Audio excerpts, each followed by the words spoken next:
Olá a todos, eu sou a professora Eunice, professora de História de vocês do sexto ano. E hoje nós vamos dar início a um novo conteúdo, só que continuando aquela mesma temática. Para a nossa aula de hoje, você que está em casa, você que está me acompanhando, você vai buscar tornar esse ambiente mais apropriado possível. Busque fazer com que ele fique em silêncio, fique só com a sua TV ligada.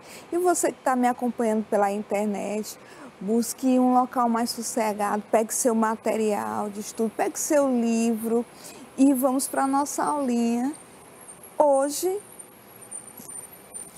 na nossa aulinha, a gente vai trabalhar sobre o feudalismo, sociedade, cultura e religião. Nós vamos ver essa aula, nós vamos dividir essa aula em duas. Hoje a gente vai ver o processo inicial, a crise do período do Império Romano, que propiciou o surgimento desse sistema que é um sistema político, econômico e social. Essa imagem ela representa bem a caracterização do que será o feudalismo, onde a grande maioria da sociedade, da população, ela vai se ruralizar. Nas aulas anteriores, a gente já deu início a esse processo de temática, onde a gente viu que quando os povos bárbaros invadiram o território romano, uma parcela da população, ela já saiu da cidade e foi se abrigar no campo. Então, a partir daquele momento, já deu início a esse processo de ruralização. E qual habilidade nós vamos ver dentro dessa aula de hoje? Nós estamos trabalhando a habilidade F16. Ela vai caracterizar e comparar as dinâmicas de abastecimento e as formas de organização de trabalho e da vida social em diferentes sociedades e períodos. Então, essa habilidade aqui, nós vamos ver grupos sociais dentro de contextos diferentes, onde a gente vai ver um pouco da política, um pouco da religião e da sociedade, com destaque principalmente para as relações entre senhores e servos, tá ok? Essa ideia de senhores e servos nós vamos trabalhar propriamente só quando a gente estiver falando mais sobre esse sistema feudal. Domínios germânicos. Para que a gente entenda como ocorreu esse processo de formação do feudalismo, é interessante que a gente veja um pouco sobre esses povos germânicos. Vocês já viram os principais fatores que contribuíram para a ruralização daquela sociedade romana. Vocês viram quem eram esses povos bárbaros, você já sabe, você meu aluno do sexto ano, que acompanhou minhas aulas direitinho, já sabe que esses povos eles eram chamados de bárbaros por conta da sua cultura, que era diferente daquela cultura dos romanos, porque eles não falavam a mesma língua, eles não compartilhavam do mesmo código civil de direitos. Então, uma série de elementos culturais que eram diferentes dos romanos e dos gregos. Então, por conta disso, eles foram chamados de bárbaros. Então, os germânicos, eles são povos diferentes entre si, porém eles tinham uma cultura muito semelhante. Então, a grande maioria daqueles povos que invadiram o território que pertencia a Roma são chamados de germânicos. E na aula anterior vocês já viram que são vários, não é apenas um grupo. Então, os reinos germânicos, eles se estabeleceram após a desagregação do Império Romano. Desagregar é a dissolução do Império. E resultaram em uma série de transformações que caracterizaram esse novo sistema político, econômico e social, que vai ser chamado de Idade Média. Aquele tema anterior que a gente trabalhou sobre a Grécia, trabalhamos sobre as grandes civilizações como o Egito, como Roma, eles estão agrupados dentro de um sistema político e historiográfico chamado de Idade Antiga. Então, aqui a gente já está vendo uma transição dessa Idade Antiga para a Idade Média. E essa transição, ela ocorre a partir do momento que há a fragmentação desse império. E esse império aqui, ele não vai acabar de um momento para outro. Você já viu que são uma série de processos até o momento onde esse império se divide e Roma declina totalmente. Então, devido à dificuldade de manter protegida a grande extensão das fronteiras do Império Romano, isso aqui a gente já viu, é só uma revisão para que a gente possa entender melhor esse conteúdo. Houve constantes invasões dos povos bárbaros, lembrando que você já sabe o conceito de bárbaro. O Império deixou de investir na conquista de novos territórios, o que provocou a diminuição dos escravos. Então, aqui já é uma característica, já é um fator que favoreceu para a queda desse império, para a fragmentação.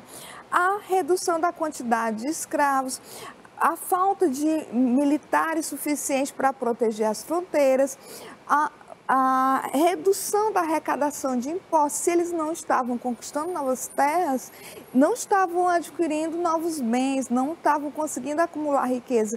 Então, isso reduzia o saldo deles, né, em relação aos impostos. E todos esses elementos juntos vão favorecer para a queda desse império e para a dominação desses povos aqui dentro do território que antes pertencia a Roma.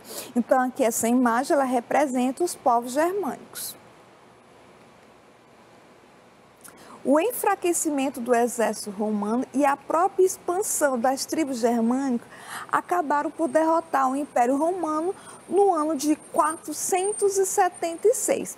Em alguns livros vai ter uma data diferenciada, mas dentro do livro que eu estou trabalhando, traz essa data aqui de 476. Qual é o livro que a professora Eunice está trabalhando?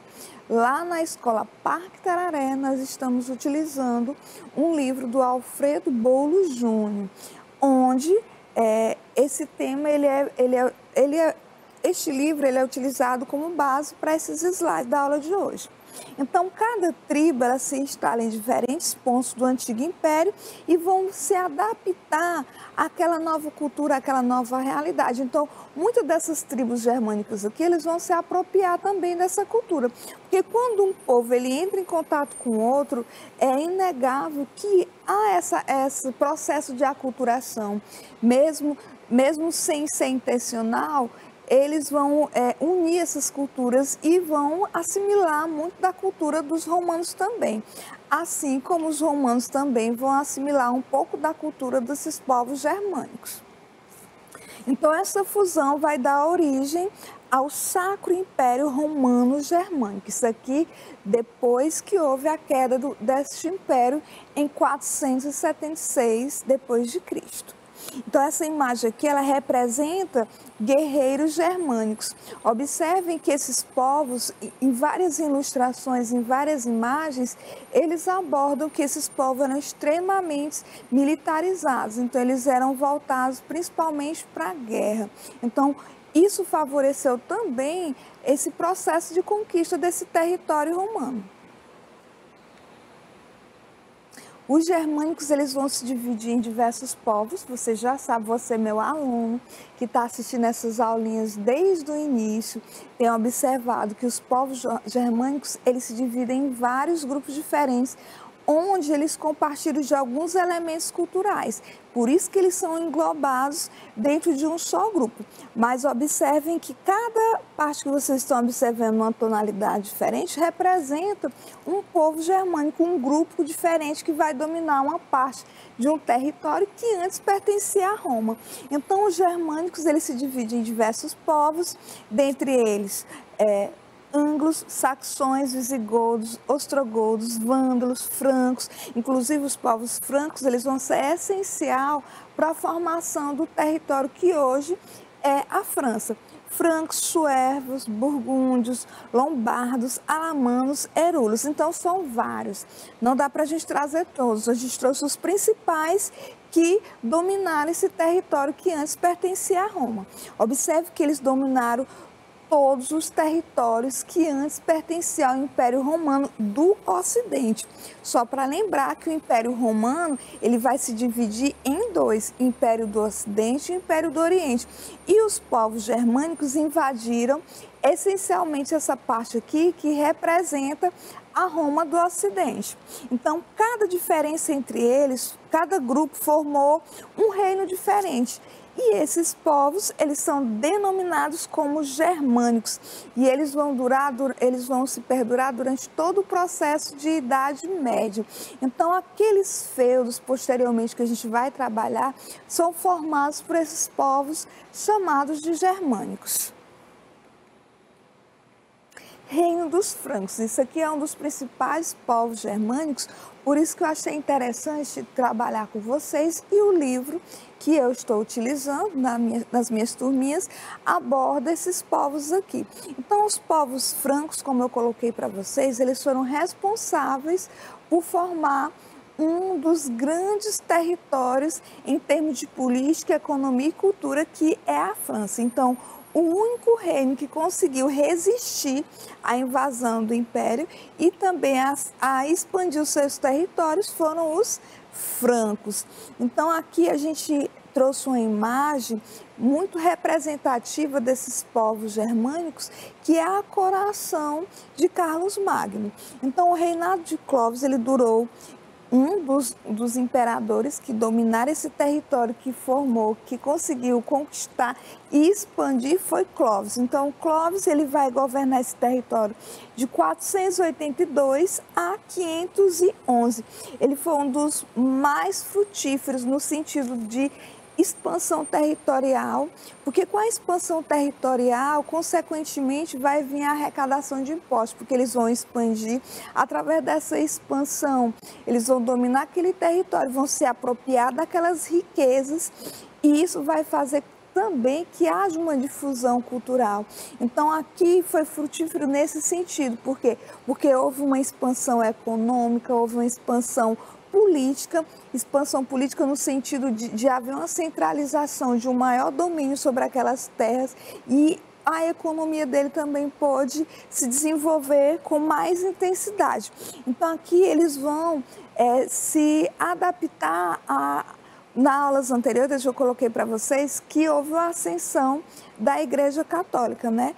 E aqui esses povos, eles vão se utilizar dessa religião para poder ampliar o seu território, porque eles vão se associar à Igreja Católica e assim eles vão se fortalecer politicamente também, porque a religião dentro desse período aqui, desse contexto, representava também o poder político.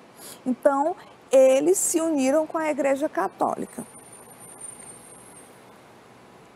Durante esse período foram realizadas diversas conquistas, como eu coloquei para vocês, unificações, chegando inclusive a derrotar os alamanos. Então aqui mostra, esse mapa que eu trouxe para vocês, mostra essa expansão do território franco.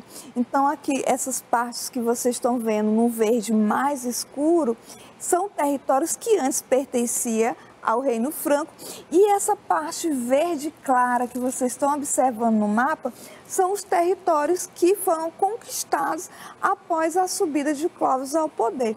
Então observe o tanto que esse território cresceu, olha, observe o tanto que eles cresceram. Então eles conquistaram diversas terras e não foi somente uma batalha, houveram várias batalhas até que eles conquistassem todos esses territórios aqui. Ok? Então, após a derrota dos alamanos, eles conseguiram dominar todo esse território que, posteriormente, como eu coloquei para vocês, passaram a pertencer à França. Reino dos francos. Então, a política de Clovis, como eu coloquei lá no início da nossa fala, a gente colocou que Clovis ele foi um dos imperadores que propiciou essa expansão política, econômica, cultural e religiosa dentro desse território. Eles conseguiram centralizar politicamente e expandir essas terras. Então, ele é tido como um dos imperadores que mais favoreceu esse processo de expansão e dominação das terras dos francos. Então, a política de Clovis foi caracterizada pela unificação das diversas tribos francas, porque eu acredito que você já saiba que esses povos germânicos, eles se organizavam em tribos, eles não tinham um reino, eles não formavam impérios. Depois que o Império Romano caiu, que eles se unificaram, essas tribos se uniram e foram formando reinos. E um dos reinos que se formaram aqui foi o reino dos francos, que posteriormente esse território passou a ser chamado de Reino da França. Então aqui eles tiveram essa ideia, né, essa sacada de se unirem, essas tribos se unirem e formarem um só povo. Então houve uma centralização. Essa união é chamada de unificação. Então a aliança com a Igreja Católica foi um elemento também que teve grande importância dentro desse contexto, porque assim eles puderam se fortalecer politicamente e conseguir conquistar e dominar outras terras com o aval da Igreja Católica. Essa imagem aqui, ela representa o imperador Clovis. Essa imagem aqui é de uma mulher chamada Clotilde. Observem que desde as aulas anteriores eu tenho colocado para vocês o quanto é importante a participação das mulheres dentro desse contexto político. A nossa história tradicional, ela não aborda muito a participação das mulheres, devido a uma série de fatores, mas eu quero que vocês saibam, meus alunos saibam, que as mulheres elas tiveram grande importância dentro desse período, mesmo apenas sendo companheira, mas as suas ideias políticas, elas ajudaram os seus esposos a expandir esses territórios. E uma dessas mulheres que teve uma grande importância na formação desse reino aqui foi Clotilde. Clotilde, ela era esposa de Clovis, ela foi fundamental para a sua convenção, porque ela era católica, então ela vai influenciar Clovis a se tornar católico, a se aliar com a igreja e a partir dessa aliança ele expandir essa fé religiosa e consequentemente fortalecer o seu poder politicamente. Então, ela era, além de católica, modelo de piedade e virtude. Isso é uma fala da igreja. Isto mostra a importância de uma mulher de fé ao lado de um rei, mesmo nos tempos bárbaros, que esse período aqui é um período onde ainda não havia essa efervescência cultural como a gente coloca nos dias atuais. Ainda assim, ela é um modelo representativo dessa cultura da época. Ela se unia em casamento a Clovis, que na época era pagão, e ele era bem jovem. Nesse período ele tinha uns 24 anos mais ou menos. Isso foi no ano de 1493 depois de Cristo, que ocorreu essa convenção. Os carolíngios. Durante esse período eu quero trazer uma nomenclatura para vocês que eu ainda não trabalhei, inclusive eu deveria ter colocado aqui nos slides para vocês, que nesse período, quando um rei, quando não havia a sucessão do seu filho à subida do trono, assumia uma outra família, às vezes uma outra família dominava o poder. E essas famílias, elas tinham um brasão, ou elas tinham uma descendência, uma linhagem muito forte. Então, esse grupo familiar que domina um poder político nesse período é chamado de dinastia.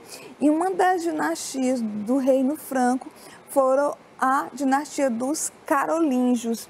Então, o Império Carolíngio, que também é o Reino Franco, também conhecido como Império de Carlos Magno, ele foi um império estabelecido pela dinastia carolíngia. Então, Carlos Magno ele vai dominar o Reino Franco de 742 a 814.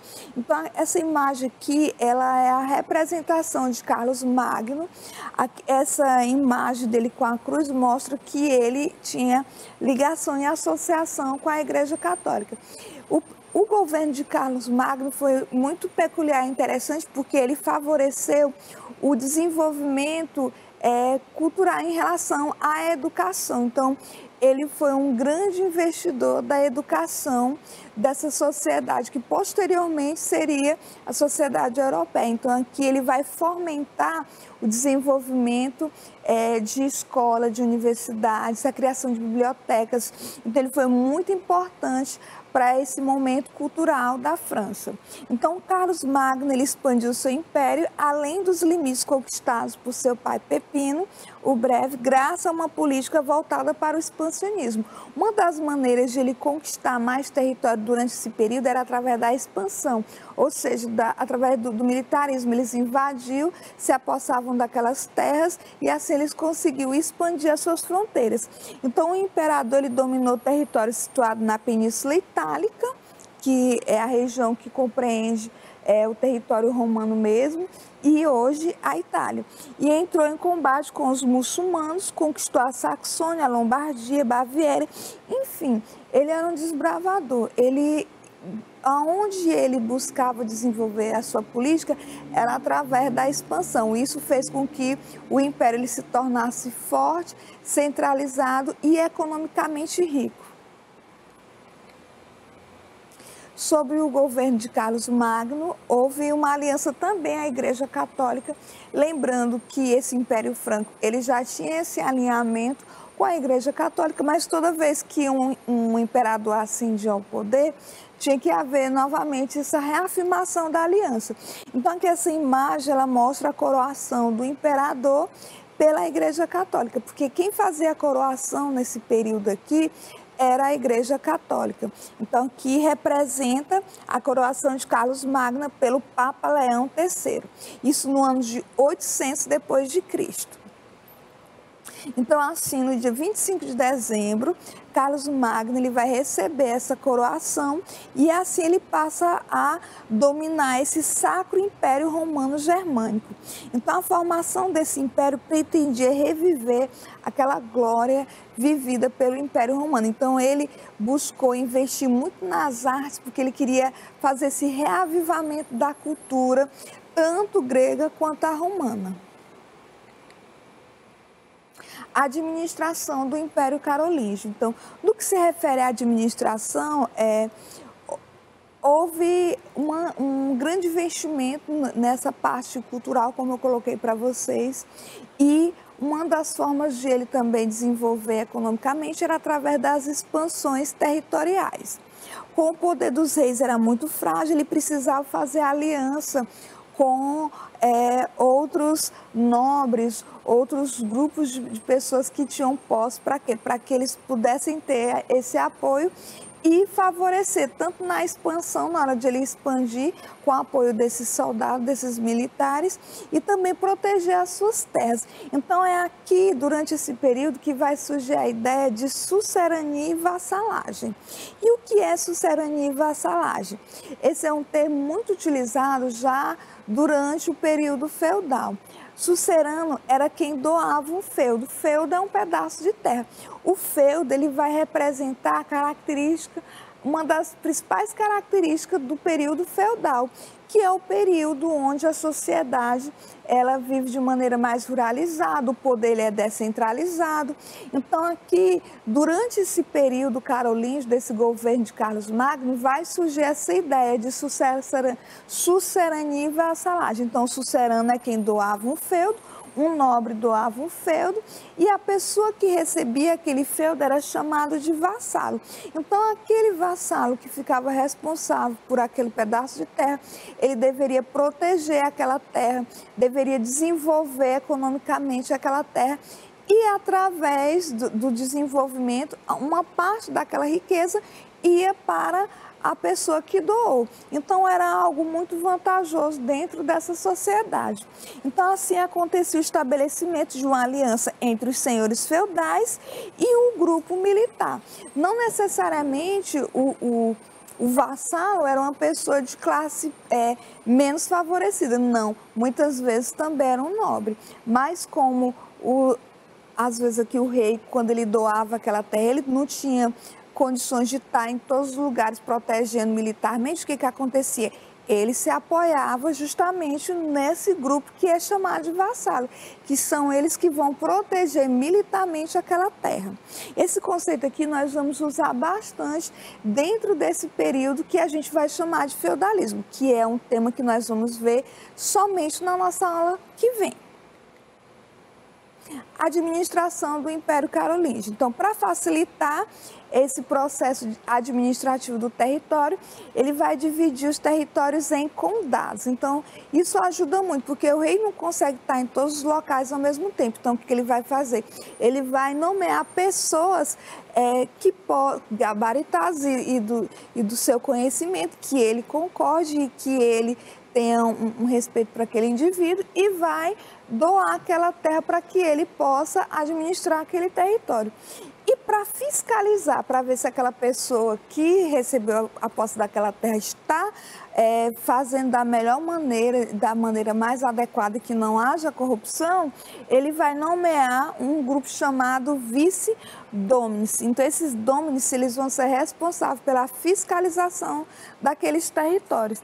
Então, esses funcionários, eles eram enviados pelo imperador e eles observavam se aquelas terras estavam sendo bem tratadas, se estava ocorrendo o recolhimento de impostos adequado, como é que estava ocorrendo o desenvolvimento da política naquele local. Então, esses homens eram pessoas encarregadas do imperador para saber como é que estava todo o seu império, porque os limites aqui que vocês viram desse império era muito extenso. Então, o imperador ele precisava ter o conhecimento de como é que estava a administração em cada território. Então, essas pessoas, elas eram responsáveis por saber como é que estavam sendo administrados cada território pertencente ao Império Franco. Carlos Magno e a reforma educacional. Isso aqui é um elemento muito interessante e peculiar dessa administração durante esse período, porque, como eu coloquei para vocês, ele é um grande admirador das artes, principalmente a arte grega e a arte romana. Então, ele vai investir muito nessa questão cultural. Então, Carlos Magno, quando ele ascendeu ao poder, ele tinha pouca instrução educacional. Então, ele vai aprender a língua latina muito tempo depois, mas ele admirava, ele gostava dessa parte culta, então ele vai buscar investir bastante em faculdade, ele vai criar as primeiras universidades, ele vai criar uma biblioteca pública. Então, isso vai fazer com que haja um desenvolvimento educacional nesse período. E essa educação aqui era uma educação dominada pela Igreja Católica. Geralmente essas escolas elas ficavam muito próximas aos mosteiros e os professores aqui geralmente eram os monges ou padres. Nelas eram ensinadas as certas artes liberais, como aritmética, geometria, astronomia, música, gramática, retórica e dialética. E era uma educação que era voltada para o grupo masculino. Aqui as mulheres elas não tinham acesso a essa educação. Decadência do Império Carolíngio. Então, após a morte desse imperador, este império ele vai entrar em declínio. Seus sucessores eles não vão conseguir ter o mesmo pulso, o mesmo tino político para conseguir manter esse império. Então, por volta de 814, esse império ele vai se fragmentar. Então, depois que ele morre, esse império ele vai ser fragmentado e dividido entre seus filhos. E é isso, gente. Eu espero que vocês tenham compreendido esse conteúdo de hoje. Hoje nós trabalhamos o quê? Nós demos início a esse processo de formação do feudalismo. Na aula passada a gente falou sobre a ruralização da sociedade. Hoje nós falamos da formação dos reinos, principalmente dos reinos dos francos. E na aula que vem nós vamos abordar sobre o feudalismo. Nós vamos ver a política, a sociedade e a economia. E eu espero que vocês tenham uma semana abençoada. Eu trouxe uma imagem para vocês que eu gostaria que vocês repetissem comigo. Eu gosto muito de trabalhar com afirmações positivas. É algo que eu tenho comigo. Quando a gente emana uma palavra positiva, essas palavras elas se transformam em realidade. Então, repitam comigo. eu sou resiliente. O que é ser resiliente? É que mesmo você, diante da dificuldade, você não vai se abater, você vai ressignificar aquela situação, transformar aquela situação negativa em algo positivo. Eu sou valente, você é valente sim, você é valente, você é estudioso. Eu mereço coisas incríveis, cada um de nós merecemos o que há de melhor nesse universo. Então você, meu aluno e todos os outros indivíduos que fazem parte desse plano merecem coisas incríveis. Sou capaz, todos nós somos capazes dentro daquela especificidade que nós sabemos fazer. Então, dentro da minha habilidade de ser professora, eu sou muito capaz. Então, você vai descobrir quais são as suas potencialidades. Eu estou e necessito estar onde deve ser. Então, às vezes a gente é colocado dentro de uma situação, a gente nasce dentro de um contexto que a gente não entende por quê, mas nós estamos exatamente onde devemos estar, para a partir daquela vivência a gente possa evoluir e progredir enquanto ser humanos. E eu sou forte, então cada um de nós somos fortes. Reconheço a fortaleza que existe dentro de vocês. E o último slide é o slide da gratidão, que para mim, e eu acredito para a grande maioria de vocês, é muito importante que a gente agradeça por tudo, principalmente pela vida. Agradeçamos pela vida, agradeçamos pela oportunidade que mesmo diante de todo esse contexto de pandemia que vocês já sabem, a gente está tendo a oportunidade de estar aqui com vocês, repassando essas aulinhas com vocês. Isso aqui é um pequeno elo que a gente pode trazer do que é a escola. É uma maneira de a gente estar mais próximo de vocês, de a gente repassar um pouco do que a gente repassava dentro daquela sala de aula. Eu espero que vocês tenham acolhido essas palavras e que utilizem da melhor forma possível. Que vocês tenham uma semana abençoada. Eu sou a professora Eunice, professora de História de vocês.